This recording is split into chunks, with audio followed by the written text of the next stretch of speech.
Welcome to Marketing Brew Weekly, where we dissect the trends and strategies that are surprising and delighting the marketing industry. I'm Jenny Mywin, reporter at Marketing Brew. I'm Kelsey Sutton, editor. And I'm Katie Hicks, senior reporter. It is Super Bowl week, baby, and today we are diving deep into the creative strategies that we're seeing across the ads of the Super Bowl. That's right, you don't even have to wait until the big game to think about this. So let's get into it.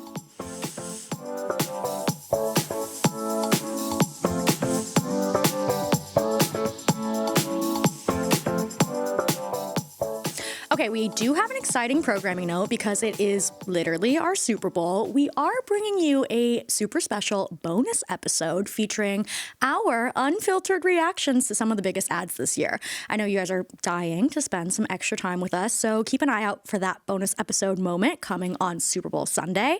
But today, let's talk about some of the bigger themes we're already seeing in ads that will play this weekend. So you guys hit me with it. What's something that we're already seeing leading up to the big game? So I'm going to start out by saying, we're seeing a big theme that we were seeing in so much marketing for, I'm going to say the last 5.5 years, which is nostalgia. And I just want to walk you through some of what we've seen. So Duncan, there's a teaser, but there's some references to Jennifer Aniston and Matt LeBlanc from Friends and Jason Alexander from Seinfeld. So we've got some comfort watching. Brian Baumgartner, who plays Kevin from The Office, is in an ad for Ramp, which is a B2B accounting software.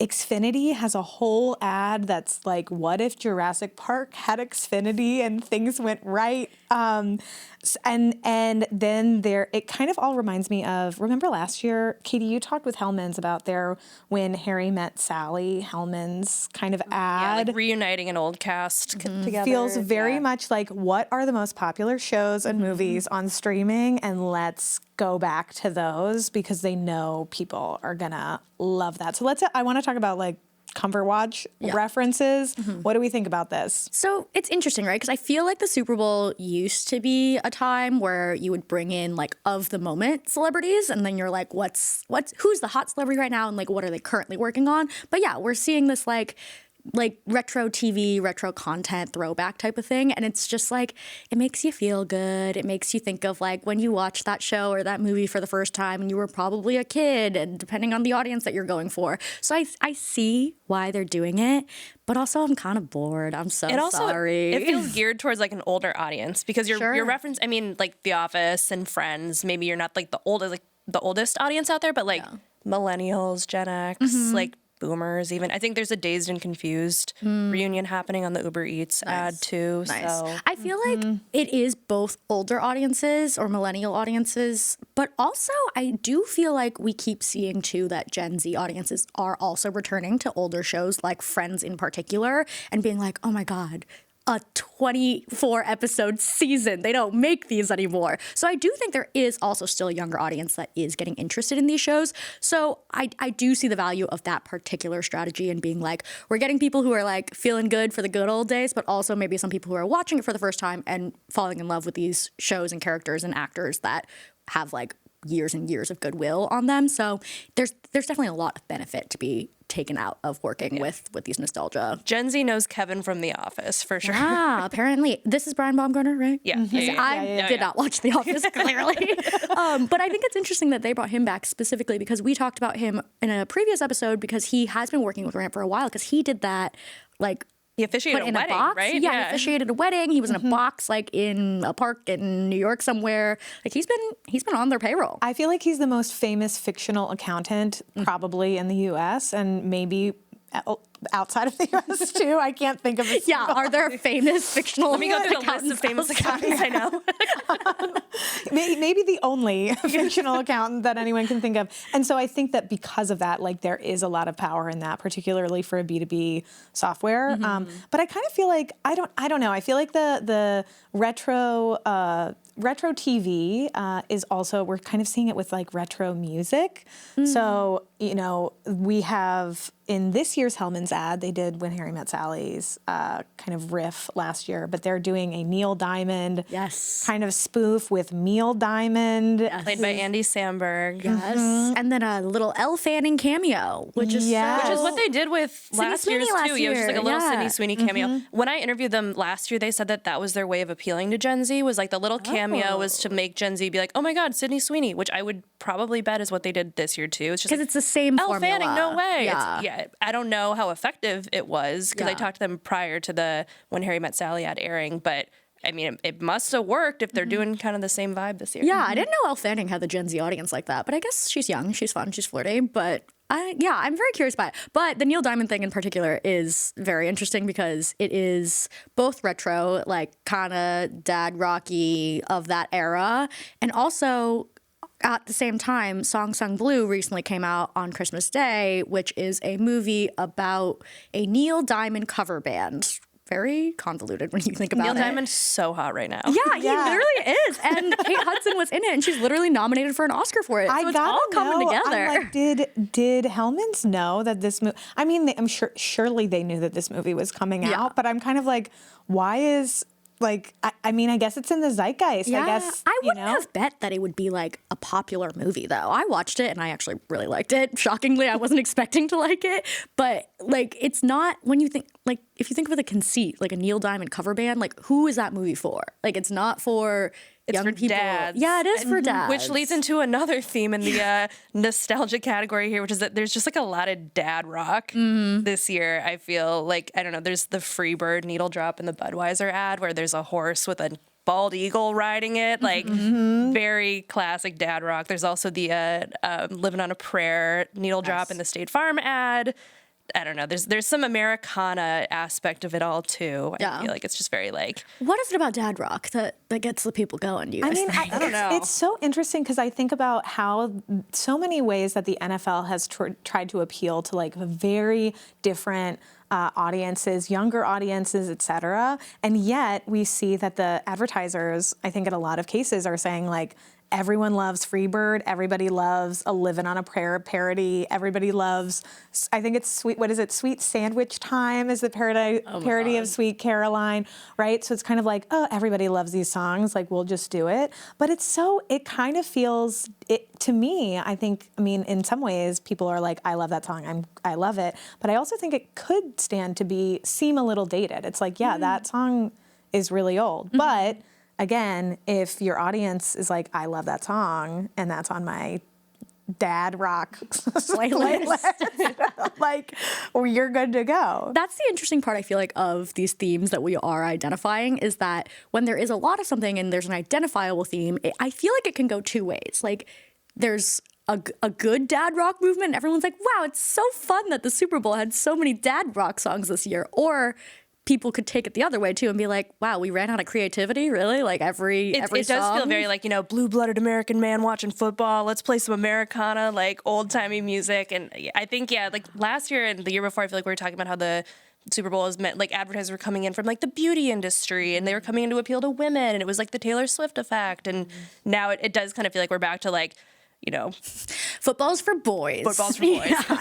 Yeah. Well, unfortunately, have more to say about boys later, but that's a teaser for later in the episode. Yeah, there's another big theme coming. But before we get to that, I mean, there's also the fact that, and this might be the evolution of the beauty industry getting involved in the Super Bowl more, but we're seeing health messaging around what some people are calling the wellness bowl this year. I mean, like Dove is coming back to talk about young girls' body image. They were there last year.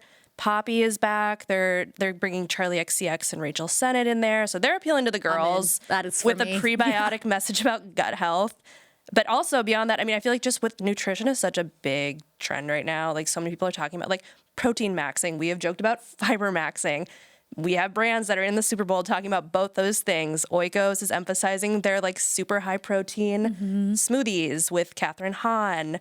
We've got Raisin Bran emphasizing fiber intake. I talked to somebody at Kellogg's and he was saying, it's fiber time this year. Like fiber is the next big health trend, which it is funny that we like go through trends of macronutrients, but I'm like, I feel like these things are kind of important all the time. Right. Like maybe everything in moderation. When will it be balance maxing time? Exactly. Please. I'm begging for some balance. I mean, beyond that, there's Liquid Death. They're promoting their Healthier For You energy drink. There's Liquid IV, emphasizing hydration. We have seen this ad under embargo. We cannot share what it looks like, but we can say that they teased it by talking about, or they included the song from K-pop Demon Hunters, Golden. Hey, fun. Make a tie with that and hydration how you want to. Awesome. Love that. I think, okay, something I feel like we have to mention here, though, is like, why are people obsessed with protein and fiber and hydration? And I feel like that brings us to the GLP-1 of it all. And we saw some GLP-1s advertised in last year's game. We're going to see more in this year's game. So Roe is advertising in the game, Hims and Hers. And I kind of feel like these things are all sort of related, because if you are taking a GLP-1, and I think it's I don't know the exact percentage of Americans, but it's an not insubstantial number of Americans are taking these kinds of drugs, and you really have to focus on protein content and fiber content and getting enough water, all of these things, because it's an appetite suppressant ultimately. So like you might not drink as much water, and then that could cause health problems. You need to make sure you're getting fiber and protein, particularly because like you could become malnourished if you're not. So it's like that. They're not connected. It's not saying like, oh, make sure you eat fiber, blah, blah, blah. But if you're taking these drugs, or you're being advertised as these drugs and you're thinking about it, then having an advertiser come in and say, here, we got high protein stuff for you. We've got high fiber stuff for you. Like that message feels very married. Mm-hmm. It's like, it's kind of, I joked about when will we get balance, but it is when you take all of those advertisers together, they are kind of trying to create this balance for someone who might be on a GLP-1 drug or something similar that needs to pay attention to all of these areas that they might be lacking in if they are having their appetite suppressed. So that's interesting. And then, of course, I feel like this is all set against like the even more macro environment of the macronutrients of like MAHA. How do you say that? Make America Healthy Again.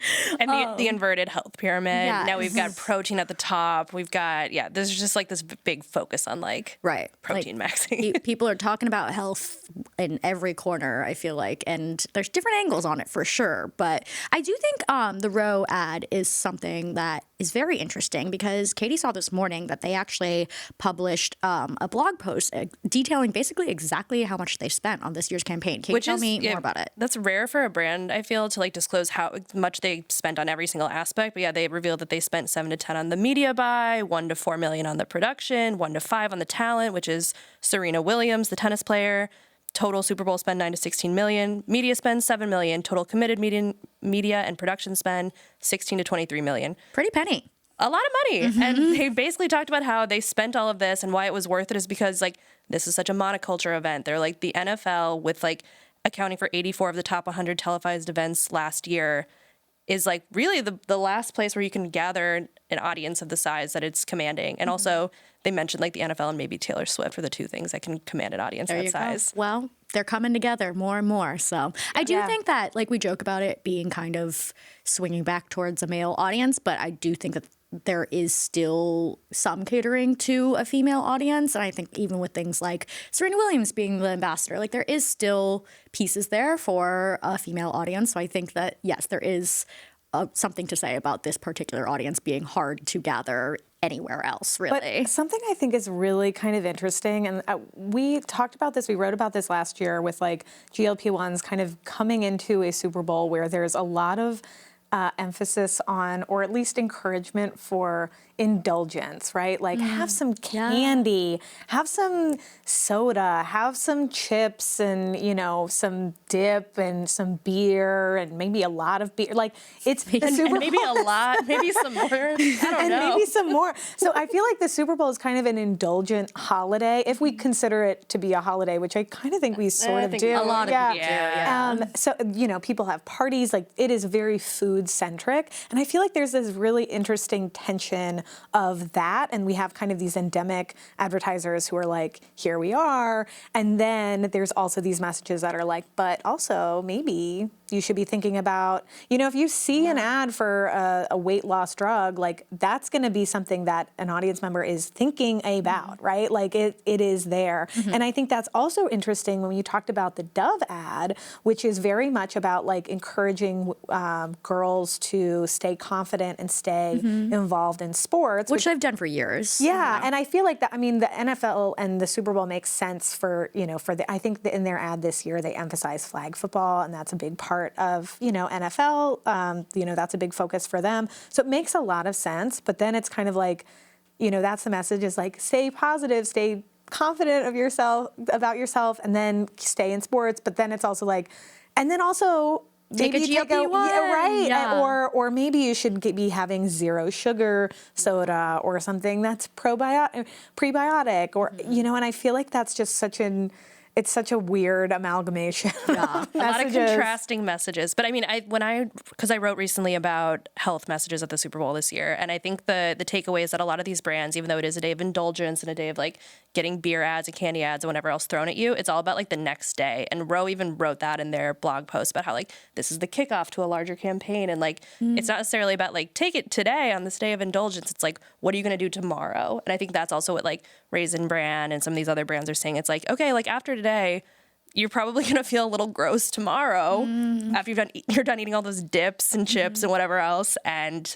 that's when you need to start thinking about your health and like, remember us, we saw you yesterday at the game. Yeah, I mean, it makes sense. Like the Super Bowl is one day, but if you can get people thinking about your brand on this day, that they're all paying attention, then hopefully they'll carry it forwards into the rest of the year or the rest of their lives. Who knows? And I think we're going to be thinking about the Raisin Bran ad for a while, which leads into our next theme, which is that this is the year of, Jenny might take it away. I can't believe I was assigned to cue this topic up. I'm really ruminating on that still. But it does take us into the year of literally potty humor. It's at the Super Bowl. toilet bowl. There are so many puns we can make right now, which is unfortunate. But quite literally, we noticed across several ads, like jokes about the bathroom, which is so crazy to us. I feel like we've been like thinking about this for several days, obviously. And we're like, how did this happen? How did we all revert into 12-year-old boys? What's going on? And literally, I wonder too if some of these, because you think about this, all these agencies like are coming up with ideas in their own separately, and then it's sort of like, oh no, like I thought we were the only one with like a, with a 12-year-old boy on staff. And then it's like, no, oh my gosh. But yeah, so Raisin Bran is working with William Shatner. Oh, who they call? No. I think he says in the ad, duty calls. Somebody says in the ad, and I quote, Will Shat on the car, because his name in the episode is Will Shat instead of William Shatner, and he's standing on a car at a tailgate, and so there's a Shih Tzu joke about a dog. It's really quite clever, honestly, of these brands to have gotten all these ways to say poop or the swear version of poop, like on national TV, ultimately. I mean, and it's not just Raisin Bran. Jason Kelsey's beer brand, Garage Beer, is running a regional ad where he smears horse poop on his face.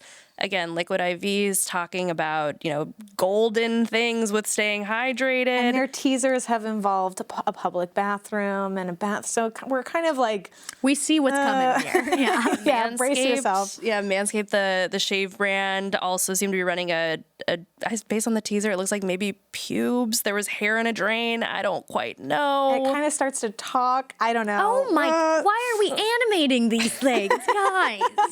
It really, it's kind of just like the lowest common denominator of humor, which I guess quite literally, everyone poops. So it's a universal theme. It is. But here's the thing that I think is so interesting about doing this, which again, I don't endorse.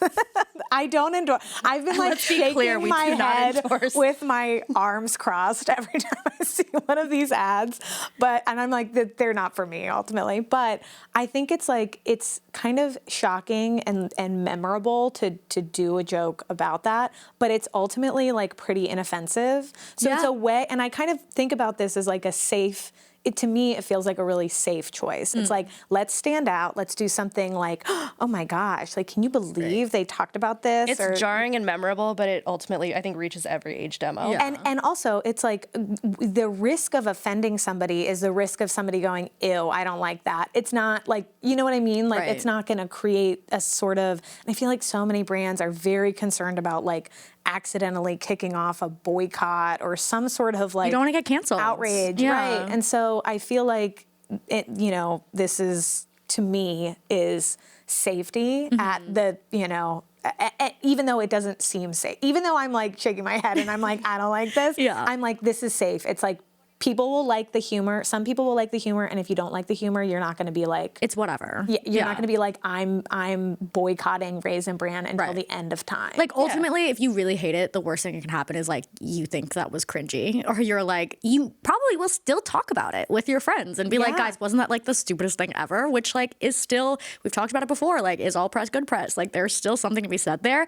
But again, I feel like this type of theme too makes me think of what I said earlier, where like if it's multiple brands doing this type of thing, does it diminish a little bit of that shock factor? Like, maybe whoever it is that gets the first potty joke in on the broadcast, everyone's like, OMG. Right, by the time you hit the fifth one, or people are like, God, make it stop. Literally. They're like, how did we get here? What happened? Which is what we've been asking all week. So can't wait for other people to join us. Yeah, but no, I do agree with your point, Kelsey. I feel like all of this, like the overarching message here, I think, is safety. I think a lot of brands, whether it's Americano, whether it's bathroom humor, it's just like, let's just go with like a very safe option. I don't think we saw anything that was like too risque when we were watching the ads this year. But it's interesting because I do also agree with Kelsey. It's like kind of the most safe, because even if you think about something like Americana, or you think about like health messaging, like you can easily put like a political tinge to it, depending on like how you're thinking about it and where you fall on certain things. Like, there is a way to make that more controversial depending on how it hits and who is watching it. But yeah, like bathroom humor just is not, it's not political. And so I think something I'm going to be watching on Sunday and also through the rest of the week as more of these ads kind of get released is, are there brands that do kind of take a big swing in a totally different direction? They do something that really maybe is a little bit more, I don't want to say controversial for the sake of controversy, but like really like stand out in a kind of unique way, because that might be the brand that people go away going, gosh, that ad was unlike anything else I've ever seen. And that might also, you know, a brand who has done that might really end up kind of walking away from the game feeling like they kind of nailed it. Yeah, I feel like that's always like kind of a goal of a lot of advertisers, is like to be the one that like surprises people in some type of way. And I particularly, we've already seen this one, but I am curious to see the reaction to the Hims and Hers ad, because I do feel like they were kind of that last year where like it's kind of like a serious tone. It's kind of a jarring tone that ad takes, and I feel like this year's is similar. It's like kind of Succession coded a little bit. It's got a little bit of an eat the rich message, which I think that could potentially be one that stands out. That people are like, oh, I wouldn't expect to see that messaging at the Super Bowl. But right. There's a lot of rich people at the Super Bowl, so especially at the Super Bowl, exactly at the game. Well, maybe that's the message. This won't be streamed. This won't be played. True. They're reaching the pores. Right. All the people watching the broadcast will really connect with it. Yeah. So perhaps that's the one, but perhaps it's something that we haven't seen yet. I would love to be surprised by an ad that we haven't seen yet. So that's always fun. I feel like too, we briefly mentioned that we've seen a little bit of like an AI theme. I feel like maybe some brands thought AI would be bigger than it was at this particular event. Not that it's not spoken of. We have a couple examples: Wix, Svedka, Oakley/Meta.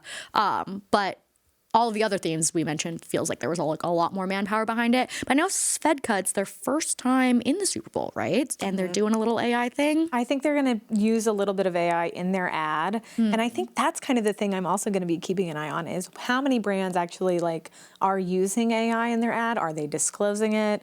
Are they loud and proud, or is it kind of a quiet element that you're not even supposed to notice?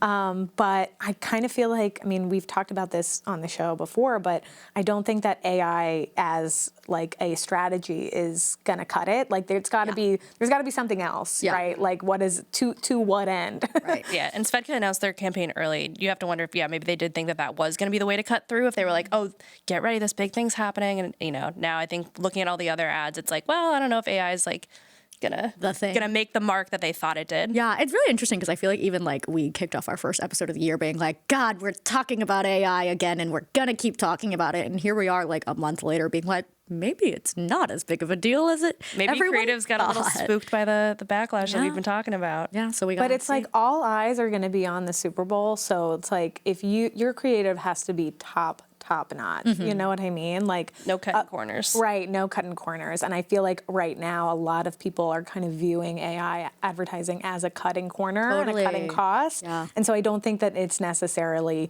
kind of tied to a feeling of like being impressive, or it's kind of like, I feel like a lot of people watch the Super Bowl and they're like, impress me, show me something. Yeah, the stakes are high. Yeah, like I'm here to watch the game. I'm also here to watch the ads, and I'm primarily here to watch the halftime show. That's what we're all here for, actually. So it's like, bring your A game. Yeah. And so I think right now AI as a tool is not necessarily considered A game quality. Yeah, it's funny too that you say that we're all actually here to watch the halftime show. I feel like we briefly mentioned like, does anyone actually show up for the actual game anymore? We're here for the ads and the halftime show, and it's kind of funny. Football in between, a little ball thrown in between, which obviously huge sports girl over here. But it's funny because it's not like advertisers are like waiting with bated breath to see who's going to be in the Super Bowl so they can like really incorporate in like those teams. They're doing all of this like far in advance, and they're getting like other cultural references that almost the game doesn't even matter. I do have to wonder if State Farm thought that the Bills were going to be in there though, because they did tap Haley Steinfeld, which I do love Haley, so I'm not too. It wasn't sad to see her. Look, if the Bills had been in the game, that would have been great for they had to many take a people risk on our team. Yeah, for different reasons. But they took a risk, I guess, and it wasn't that big of a risk because even the Bills aren't in there, people like Haley, so it's perfectly fine. Well, thank you for joining us today. And remember, we do have our special bonus episode coming this Sunday, so if you want to hang out with us again, join us there. But until then, if you have any questions, comments, concerns, thoughts, email us at mkbw@morningbrew.com, which you can also find in the show notes. See you on Sunday.